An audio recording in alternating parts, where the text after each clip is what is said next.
Welcome, ladies and gentlemen. Your host, the Raven, here, giving you some Darkest Dungeon action. This time, we have the final mission. This is the final dungeon, final boss. I sent a team in here before just to try to test out the boss, see what he was made out of, and he seen the first form that I fought was seen very weak, and I was like, no, something's up with this. This game is so difficult. I can't imagine the final boss being that easy. So that gave me some suspicions. And after I sent in a test team, I was like, okay, now it's time to send in my real guys. I want to go for high damage. I don't know why. Usually I like to have a man at arms or a crusader. I'd like to go more defense. But something told me there wasn't going to be a dungeon. It was just going to be fighting. So I was like, well, if it's just going to be, damage, and I need to be able to put out a lot of damage. I'm not sure. I picked people that I trusted in battle battles. My favorite leper is here, Belmise. He killed the formless flesh. I was playing with him when I killed the. Was it the drowned crew? He's helped me kill so many of the world bosses, the stage bosses, that I had to bring him along. Plus I have what's this pistol guy's name? The Highwayman. But he's one of the ancestors of he's one of the descendants of the Ancestor. This originally, when the game's beginnings, you have a Crusader and a Highwayman. Well, my Crusader, I didn't realize that there was an achievement for keeping him all the way till the end. And early on, early in gameplay, he had gotten so many negative quirks. I was just like, I just couldn't afford to keep paying for him, so I had to let that guy go or whatever. And then later on, I was like, dang it, because, once you dismiss a hero or they get killed, that's it. So I'd already dismissed the Crusader. However, I did keep the Highwayman. His name escapes me at the moment. But, Vestal I picked because I need a Vestal I don't care what, if you go for attack or you go for defense, there's 9 times out of 10 you still need a Vestal. There's other characters that can heal. Well, let's let the Ancestor speak. In all my terrible researches, what I sought was a glimpse behind the veil, a crumb of cosmic truth. I found it here, and in that moment of brain-blasting realization, I ceased to be a man and became a herald, an avatar of the crawling chaos. Okay, so anyway, he has that admonition of woe. I try not to listen to any spoken dialogue, especially by demons or crazy entities or foreign people. Here's some more. Life feeds on life. In your petty pursuit of family redemption, you consume those who rally to your cause, and in so doing, you strengthen the thing, accelerating the end. This is as it should be. It is why you are here. Yeah, it's usually disheartening or designed to weird you out or mess with your psyche.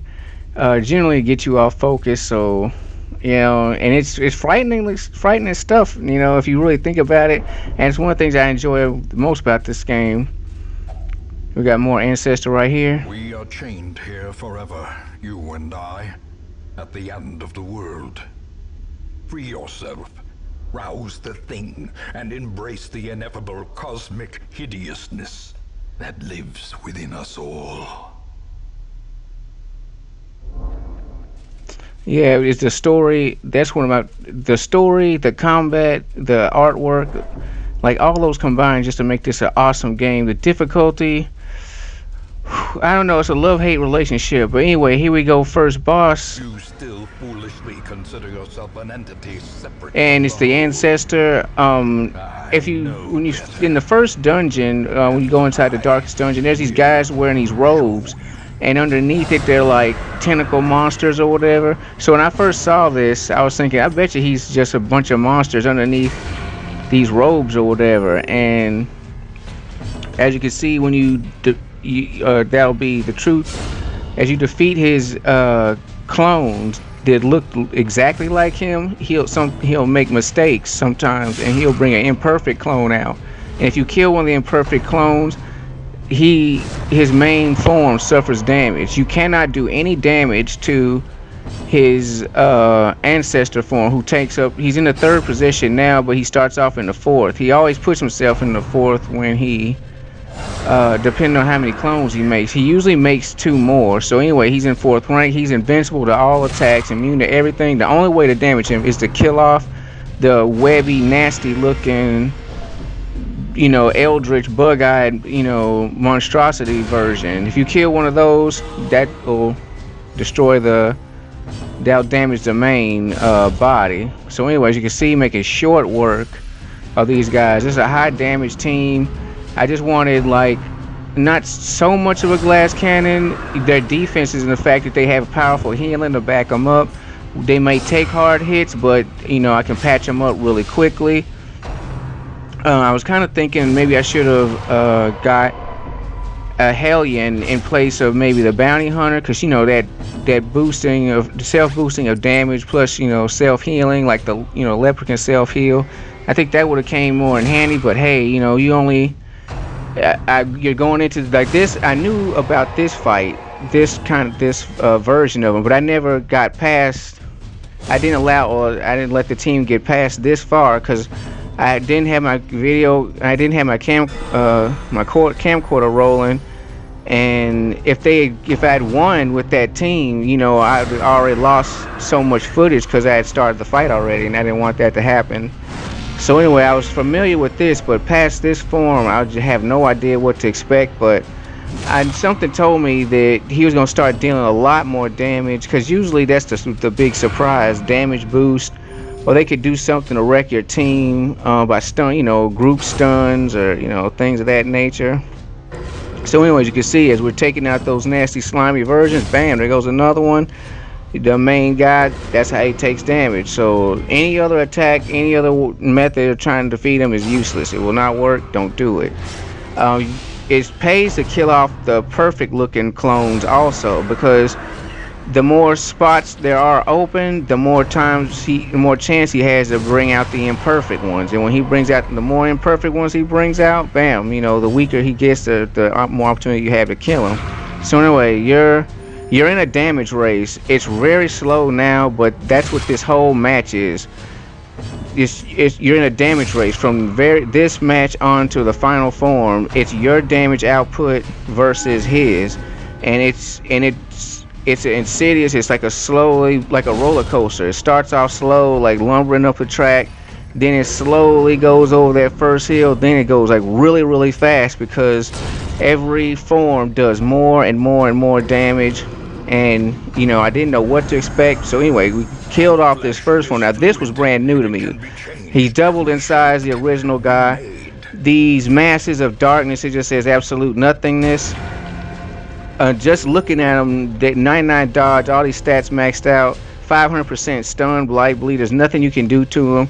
I realize that they're just there to, because certain teams or certain configurations, they rely very much on the enemy being positioned a certain way.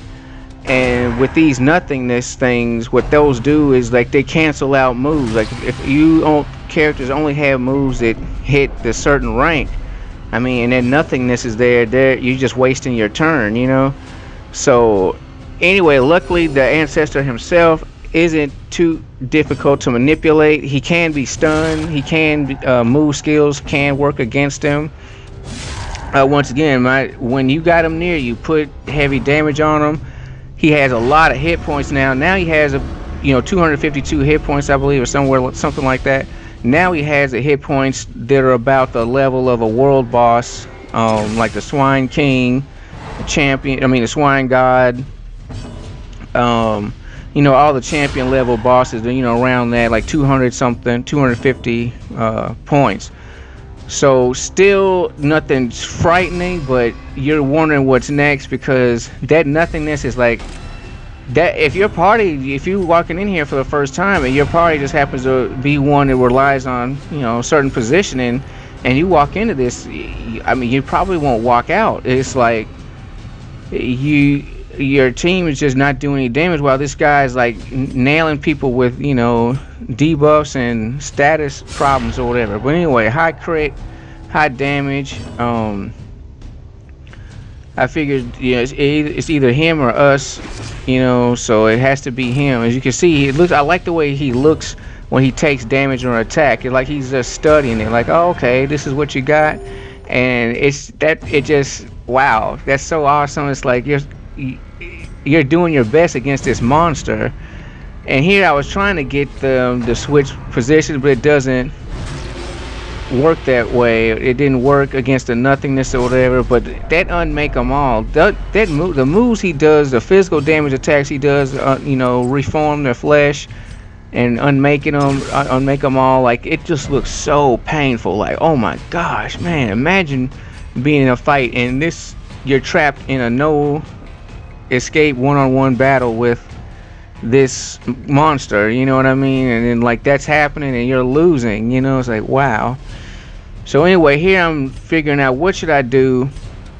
I realized I could the highwayman still moves even if the creature dodges his attack. So I need to get him out of position so I could keep up his riposte.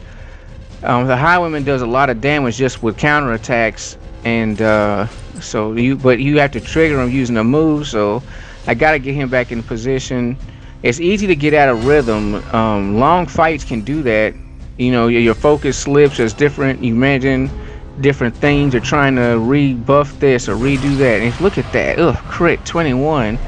I mean, it looks like it's just, wow. That has to be the most painful attack in the universe. It looks insanely painful. So anyway, more repositioning, which is dangerous, but luckily this team doesn't have too much of a problem with that. My leper isn't out of position, which is good. You always want him to be able to attack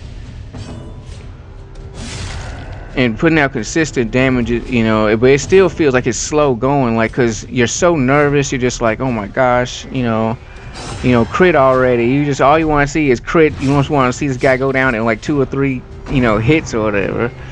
So anyway, here we are debuffing. It moves you, stresses you, puts a debuff on your character. So you have to pay attention to all the things he does. Herbs get rid of debuffs. Even debuffs that are brought on your characters by camping, it removes all herbs. Remove all debuffs. I didn't use one there. I forgot to use it. In the panic of battle. Ooh, look at that! Oh my gosh, it looks so painful. Please, it's like, oh man, that's got to be just insanely painful. But anyway, herbs get rid of debuffs. So make sure you bring them along and do your best to remember to use them even during the heat of battle, which I have a problem with doing that, especially if I can't see. Like, if you look at my item screen, it's on the map, and when I can't see my items, I forget that I have them or whatever. So I have herbs but didn't use them. Once again, trying to get my man back in position, and the healer just keep up them hit points. Always make sure that everybody's ship shape as best as possible. You want everybody at least even and at an acceptable level of damage or whatever. You don't want anybody too close to death's door. A lot of the bleed damages, things of that nature, can be out healed by the Vestal if you're powerful enough. So anyway, third form. When I saw this, the first thought that came to my mind is this is a big bomb. It's gonna, if I don't kill it fast enough, it's gonna blow up. I don't know if it actually does that because I didn't let it get that far. I just started, putting my team back together. That crit heal on the highwayman really helped out. Just just damage. No, I was tempted to use the protect on the leper to get some of that stress off, but I was just afraid, like, no, because usually large boss entities They just sit there and don't do anything. They either have like one really powerful attack that they're charging up, or they blow up, or some other kind of AOE thing, or it's really annoying. So usually you have to try to just beat them down before they can overwhelm you with whatever attack they have stored up. As you can see, he only has one uh, move bar or whatever. So I was like, it has to be a big move. It's just one because most of the time, the bosses up to this point have two or three move bars. So turns per round. So it's just like I don't want to waste time. So mark it, chop it, slice it, hew it, hack it, do whatever you can. Put bleed damage on it. Get riposte, get everything going. And and also this it does have a counterattack. Every time you attack it, you do receive blight. And once again, leper, massive damage. Why leper is one of my favorites. Behold, Vestal finishing it off. Now we have the fourth and final form. Hunter Darkness itself, lots of physical damage with the puncture attack. Then here's just like kill, kill, kill, kill. Because I mean, it's insane. It's how long can you last? 16 points of damage. Now this right here was insane. I didn't understand it. It took me a second to understand what's going on, but what it is, you have to sacrifice one of your team members, period. You have no choice. There's no way to dodge it. You can't get out of it. And this was totally unexpected. So I'm thinking, okay, who can I keep that'll keep the damage train rolling? It's already got momentum.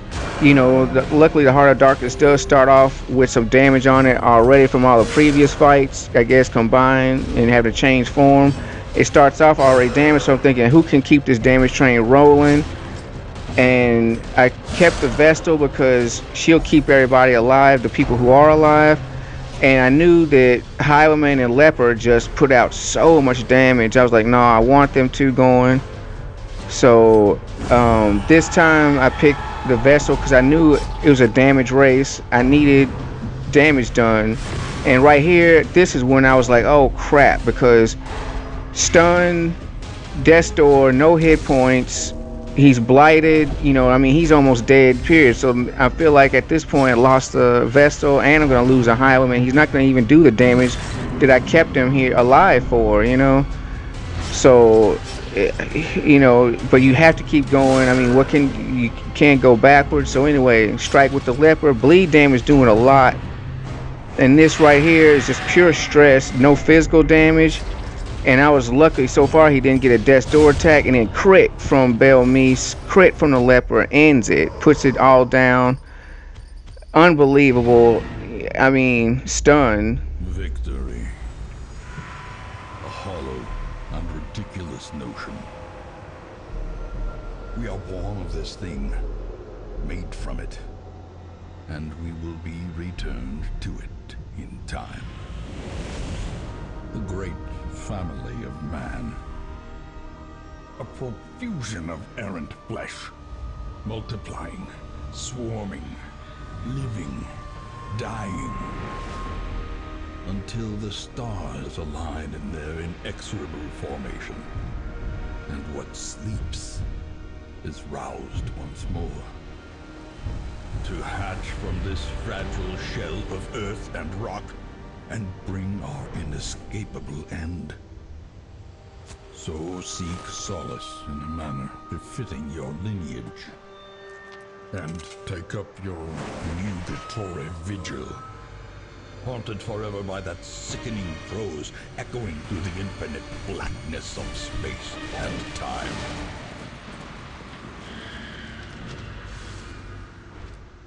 Ruin has come to our family. All right, there's an ending for you, ladies and gentlemen. But yeah, stunning victory. Crit from the leopard put him down. Insane match. I love the thought process behind that the developers put behind the boss's moves in this game. It's like as the fights progress, they just get more and more and more insane. Just when you thought, okay, I know how to handle the game now. I've mastered its difficulty. I've killed all the world bosses. A beacon of golden hope Like yada yada yada. It always finds a way to step up the damage. So anyway, let's go in the graveyard. These are all my fallen heroes. Now there's an event where you can resurrect some members from the dead. I haven't done that. Everyone who's died from since I very first installed the game till now, defeating it is right here in my graveyard. So let's take a moment to show all the characters that either died because of me not knowing what to do, learning, or we testing out dungeons or seeing what bosses or monsters are capable of, or just slain through outright power of the enemies and monsters and bosses or whatever.